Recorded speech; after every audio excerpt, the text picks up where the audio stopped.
आप देख लीजिएगा टेलीग्राम ज्वाइन कर मैंने 2 बार बिहार पुलिस निकाला है, SSC GD भी निकाला हुआ है, 1 डे एग्जाम और भी सारा निकाला हुआ है, सबका प्रूफ मैंने दे दिया है। क्यों नहीं निकलता है आप लोगों से बिहार पुलिस? आप लोग बहुत ज्यादा पढ़ने लगते हैं। वो पढ़िए जो पूछता है, राष्ट्रपति पूछता है, राष्ट्रपति आप लोग को याद ही नहीं रहता है। राष्ट्रपति जितना लिख दे उतना याद होना ही चाहिए।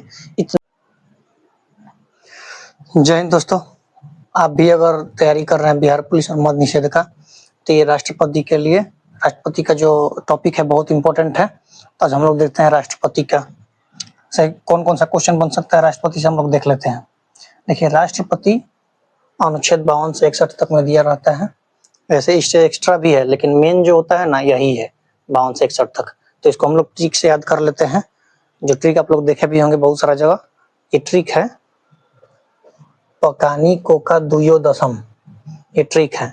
देखिए, अनुच्छेद 52 से 61 तक ट्रिक कैसे याद करेंगे? देखिए, 52, 53, 54, 55, 56, 57, 58, 59, 60, 61 अनुच्छेद है ये। और राष्ट्रपति का पद अनुच्छेद 52 में।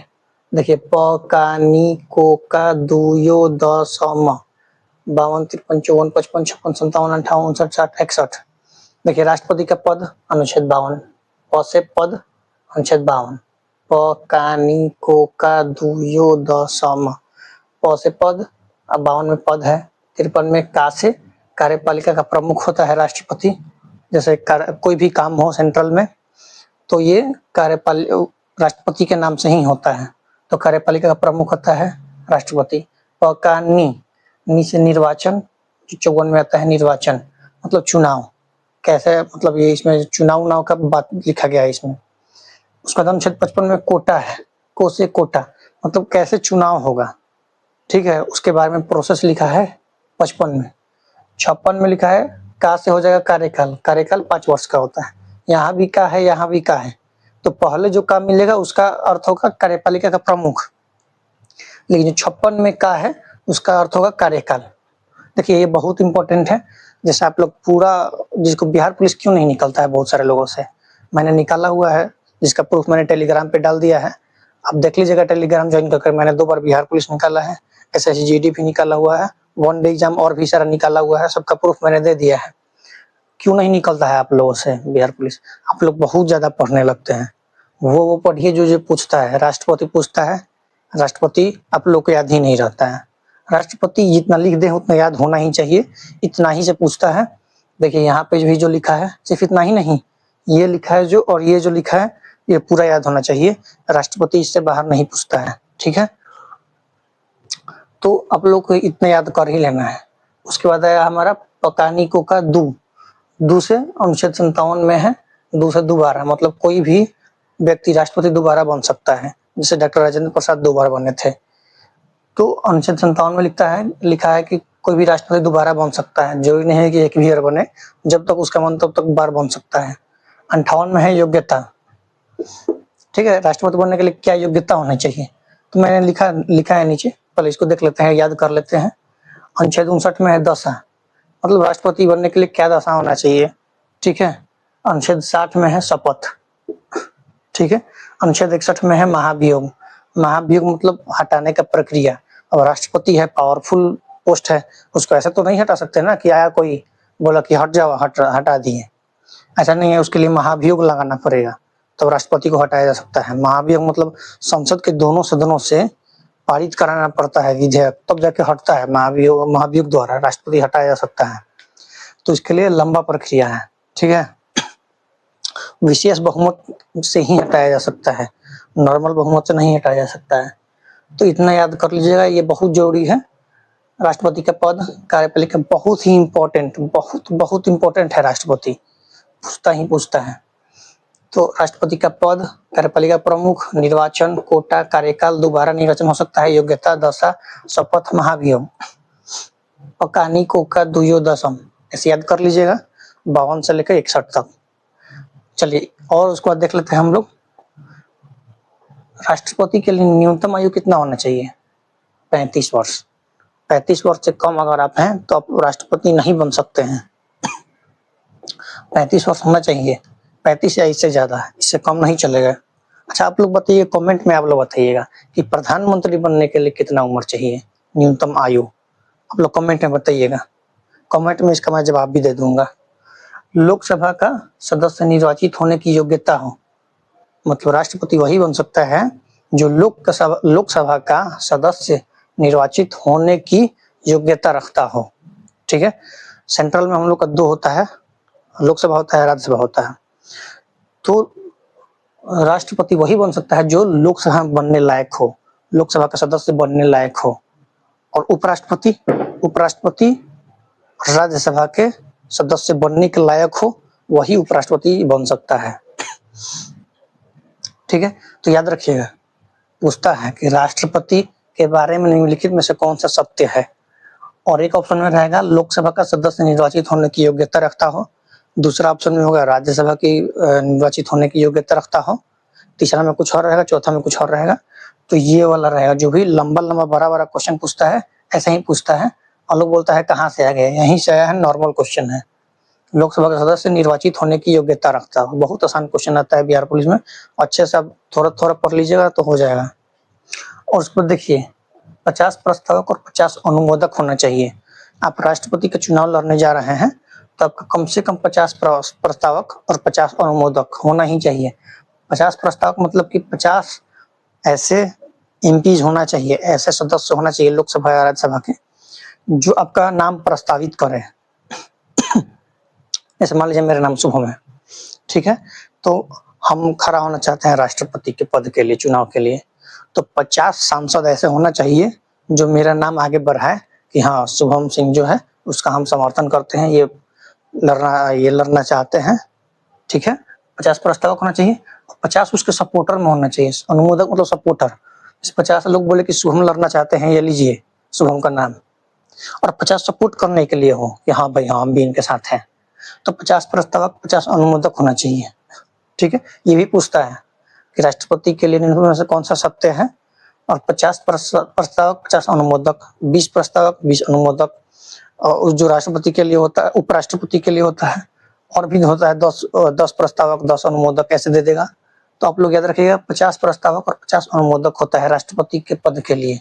अब चुनाव लड़ना चाहते हैं तो, नहीं तो मान लीजिए कोई भी जाके बोलेगा लड़ लेगा, एक भी वोट नहीं मिलेगा उसको, और बोलेगा कि हम राष्ट्रपति का चुनाव लड़ के आए हैं, भले हार जाए, तो उससे बचने के लिए कोई भी ऐरा गैरा आके ना लड़ ले राष्ट्रपति चुनाव, उसके लिए लिखा गया है, ये नियम बनाया गया था कि 50 प्रस्तावक होना चाहिए, 50 अनुमोदक होना चाहिए, मतलब सपोर्ट करने वाला लोग होना चाहिए। अब आते हैं हम लोग इधर, और भी अनुच्छेद है, ये बहुत पूछता है ये भी, तो अब इसको भी याद कर लीजिएगा, ये तो याद करना ही है, और ये भी याद कर लीजिएगा। और हाँ, स्क्रीनशॉट जरूर ले लीजिएगा, पीछे जाइए और स्क्रीनशॉट इसका ले लीजिए। ठीक है, इतना पूछता है, बहुत जरूरी है, तो इतना ही याद रखना है राष्ट्रपति के बारे में। क्यों बता रहे हैं हम, कैसे बता रहे हैं, क्योंकि हम भी निकाले हुए हैं, प्रूफ दे दिए हैं हम टेलीग्राम चैनल पे, अब जाके देख लीजिएगा, इतना ही में से पूछेगा क्वेश्चन। देखिए अनुच्छेद 108 में क्या है, अनुच्छेद 108 कहता है कि दोनों सदनों का संयुक्त बैठक, जैसे मान लीजिए कोई विधेयक आया, ठीक है, कोई विधेयक आया, राज्यसभा और लोकसभा में सहमति नहीं बन पाया, लोकसभा कुछ और कह रहा है, राज्यसभा कुछ और कह रहा है, तो क्या होगा, अनुच्छेद 108 के तहत राष्ट्रपति बुलाएगा। हम इसलिए इसमें लिखेंगे कि राष्ट्रपति का पावर है, राष्ट्रपति बुलाएगा दोनों सदनों का संयुक्त बैठक कि भाई दोनों आओ एक जगह बैठो, सब लोकसभा और राज्यसभा दोनों आओ एक जगह बैठो और एक जगह मिल के बात करो और इसका सॉल्यूशन निकालो कोई। इसके लिए राष्ट्रपति अनुच्छेद 108 के तहत राष्ट्रपति को शक्ति है कि वो दोनों सदनों का संयुक्त बैठक बुला सकता है। ये पूछता है, ठीक है, कि दोनों सदनों का संयुक्त बैठक कितने अनुच्छेद में आता है, और कौन बुलाता है, राष्ट्रपति। अध्यक्षता कौन करता है, लोकसभा का अध्यक्ष। देखिए इस पे कंफ्यूजन मत होइएगा, इसका बुलाता है राष्ट्रपति, बुलाता है राष्ट्रपति, लेकिन अध्यक्षता करता है लोकसभा का अध्यक्ष, इस बात को याद रखिएगा।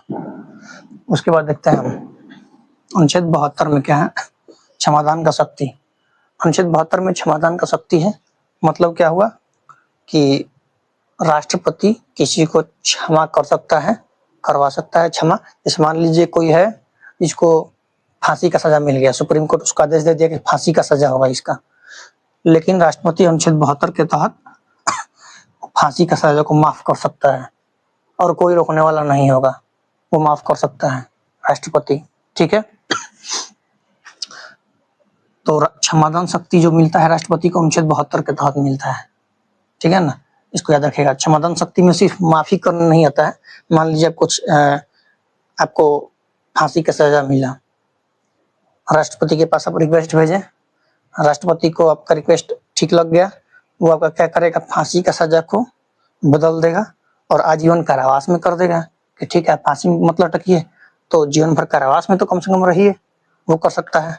मान लीजिए आपको आजीवन कारावास है, तो राष्ट्रपति क्या कर लेगा, राष्ट्रपति का इतना पावर है कि वो उस आजीवन कारावास को 10 साल का सजा कर देगा, पूरा माफ भी कर सकता है।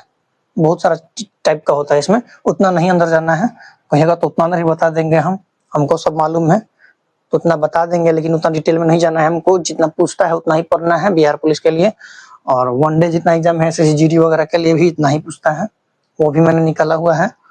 तो अनुच्छेद 72 में क्षमादान शक्ति है। अनुच्छेद 123 में अध्यादेश लाना, अनुच्छेद 123 में अध्यादेश ला सकता है राष्ट्रपति, कितने अनुच्छेद के तहत पूछता है क्वेश्चन की, राष्ट्रपति अध्यादेश ला सकता है कितने अनुच्छेद के तहत, ठीक है। तो आप लोग को बताना है अनुच्छेद 123 के तहत राष्ट्रपति अध्यादेश ला सकता है। अध्यादेश में क्या होता है, अध्यादेश मतलब क्या होता है, तो देखिए मान लीजिए कि सदन का सत्र नहीं चल रहा है, ठीक है, लोकसभा राज्यसभा भी सदन का सत्र नहीं चल रहा है, लेकिन कोई नियम कोई कानून बनाने का जरूरत पड़े कि भाई जल्दी बनाना पड़ेगा ये नियम, सत्र तो चल नहीं रहा है, सारे सदस्य इधर उधर हैं, तो राष्ट्रपति को पावर है कि वो अध्यादेश ला सकता है, यानी कि कोई भी नियम बना सकता है, सिग्नेचर कर देगा, पास नहीं करना पड़ेगा संसद से, बस सिग्नेचर कर देगा, नियम बना देगा, ये पूरे देश में लागू हो जाएगा नियम। लेकिन ये 6 महीने तक ही, मैक्सिमम 6 महीने तक ही लागू रह सकता है, ठीक है। तो अगर पूछेगा कि राष्ट्रपति द्वारा अध्यादेश कितने अनुच्छेद द्वारा लाया जा सकता है, तो अनुच्छेद 123 द्वारा लाया जाता है, ठीक है। और मैक्सिमम कितने दिन तक रह सकता है, तो 6 महीने 6 सप्ताह, याद रखिएगा 6 महीने 6 सप्ताह। 6 सप्ताह कहाँ से आ गया, इसके लिए डिटेल में जाना पड़ेगा, बस इतना याद रखिएगा कि अध्यादेश जो है 6 महीने 6 सप्ताह तक मैक्सिमम रह सकता है। उसके बाद संसद से कानून पास करवाना पड़ेगा, उसको नहीं करा पाएगा तो वो अपने आप नियम रद्द हो जाएगा, ठीक है। फिर भी 6 महीना तक रह सकता है, 6 महीना 6 सप्ताह तक। उसके बाद देखिए अनुच्छेद 111 में है वीटो पावर, अनुच्छेद 111 में है वीटो पावर। मान लीजिए कि गवर्नमेंट द्वारा कोई नियम कानून बनाया गया, संसद द्वारा कोई नियम बनाया गया, पास हो गया, ठीक है, और सबसे लास्ट में जाता है, सब जगह से पास होने के बाद जाता है अंतिम सिग्नेचर के लिए राष्ट्रपति के पास। जब तक राष्ट्रपति सिग्नेचर नहीं करेगा तब तक वो नियम नहीं बन पाएगा। तो अंतिम जो निर्णय लेता है राष्ट्रपति सिग्नेचर करता है, तभी वो नियम पास होता है और विधेयक पास होता है, ठीक है। तो उसके बाद याद रखिएगा कि अनुच्छेद 111 में वीटो पावर है। मान लीजिए दोनों जगह से, राज्यसभा से और लोकसभा से पास हो गया, ठीक है, लोकसभा में कोई विधेयक आया, पास हो गया, तब राज्यसभा में जाएगा। ऐसे ही ना नियम बनता है, कोई कानून बनता है। चाहे ऐसा भी हो सकता है कि पहले राज्यसभा में आए, पास हो गया, अब लोकसभा में गया, वहां भी पास हो गया, लोकसभा में कोई पेश हुआ, पास हो गया, राज्यसभा में ही गया, यहाँ भी पास हो गया, अब जाएगा अंतिम राष्ट्रपति के पास, राष्ट्रपति सिग्नेचर करेगा तब वो कानून बन जाएगा। मान लीजिए राष्ट्रपति को सिग्नेचर करने का मन नहीं है तो वो वीटो पावर लगा सकता है। वीटो पावर में क्या क्या होता है, वीटो पावर में 2-3 तरह का होता है, 3 तरह का, लेकिन इसको याद रखिएगा बस वीटो पावर अनुच्छेद 111 में है, इतना याद रखिएगा, ठीक है। वीटो पावर में क्या होता है ना कि जैसे मान लीजिए एक पॉकेट वीटो होता है, पॉकेट वीटो में उसमें क्या होगा ना कि मतलब पॉकेट वीटो नाम है, पॉकेट में नहीं रख लेगा। पॉकेट वीटो का मतलब हुआ कि राष्ट्रपति उस पर ना कुछ हाँ बोलेगा ना बोलेगा, मतलब ना सिग्नेचर करेगा ना वापस है भेजेगा। पॉकेट वीटो ये होता है जो ज्ञानी जैल सिंह ने प्रयोग किया था पोस्ट ऑफिस विधेयक पर, जो पढ़े होंगे वो रिलेट कर पा रहे होंगे। तो अनुच्छेद 111 में वीटो पावर है। इसमें क्या क्या पावर है इसको, तो एक पावर है कि वापस भेज सकता है संसद में कि इसमें ये सुधार कर दीजिए, राष्ट्रपति बोलेगा, ठीक है। अगर मान लिया सुधार नहीं किया, वैसे ही भेज दिया फिर दोबारा, तो राष्ट्रपति को सिग्नेचर करना पड़ेगा। एक ये पावर है। दूसरा पावर ये है कि राष्ट्रपति चुपचाप रख लेगा इसको, ना हाँ बोलेगा ना बोलेगा, ना भेजबे करेगा ना सिग्नेचर करेगा, तो होता है पॉकेट वीटो, ठीक है। तो ये वीटो पावर हो गया अनुच्छेद 111। पूछता है क्वेश्चन की बताइए राष्ट्रपति का वीटो पावर कितने अनुच्छेद में है? तो अनुच्छेद 111। ये सब याद रहना पड़ेगा ना, ये सब याद नहीं है तो कुछ याद नहीं है। जुट्टो का संविधान पूरा पढ़ रहे हैं और ये सब याद ही नहीं है, कहाँ से होगा? उसको देखिए, अंतिम सीमित राष्ट्रपति करेगा। उसके बाद वेतन इसको 5 लाख रुपए मिलता है। वेतन इसे 5 लाख रुपए मिलता है और इस वेतन में टैक्स नहीं कटता है राष्ट्रपति का। ये संचित निधि से दिया जाता है। संचित निधि अनुच्छेद 266 में है। आकस्मिक निधि 267 में है, वो फिर कभी बता देंगे हम। इसको देख लीजिए, बस याद रखिएगा। वेतन 5 लाख रुपए मिलता है संचित निधि से, देश के संचित निधि से, जिस पर देश की संचित निधि पर संसद का अधिकार होता है। उसका देखिए, सबसे बड़ा राष्ट्रपति भवन, ऐसे ही हम लिख दिए हैं कि सबसे बड़ा राष्ट्रपति भवन हमारा भारत देश का है। ठीक है, सबसे बड़ा राष्ट्रपति भवन है भारत का। तो इतना याद रख लीजिएगा, राष्ट्रपति से इतना ही पूछेगा।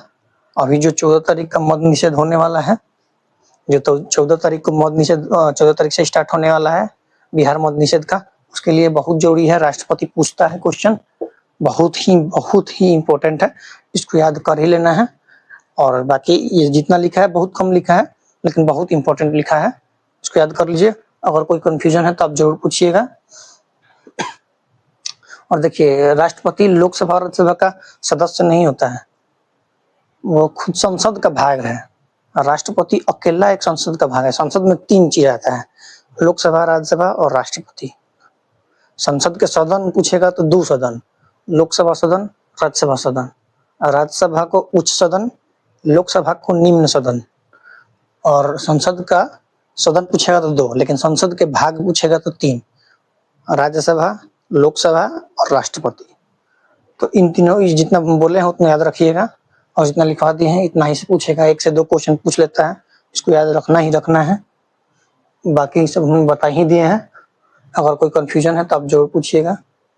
और भी थोड़ा बहुत कुछ अनुच्छेद है तो याद रखना जो ही नहीं है, इतना जरूर याद रखना है। चलिए, बाकी हम लोग मिलते हैं। डेली एक टॉपिक होता है जो बिहार पुलिस मद्य निषेध के लिए जरूरी है, तो आप डेली एक टॉपिक जरूर देखिएगा। जो अभी अपलोड कर दिए हैं उसको भी देख लीजिएगा। चलिए, मिलते हैं नेक्स्ट वीडियो में। जय हिंद।